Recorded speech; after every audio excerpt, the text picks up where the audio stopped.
In this video, we're going to take a look at how to translate text in Google Sheets. So for example, we have our English word hello and we want to translate it to French and also Spanish.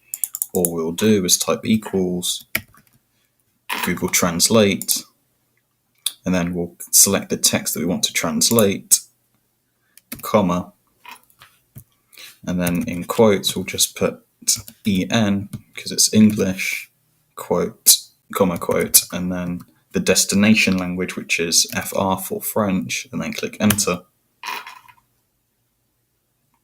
So it translates our hello into bonjour for French, and then we can do the same again for our Spanish version. So equals Google Translate, select our destination text, which is hello, comma, quote, EN because it's English, comma, quote, and then what we're going to do is type ES for Spanish, and that translates to hola.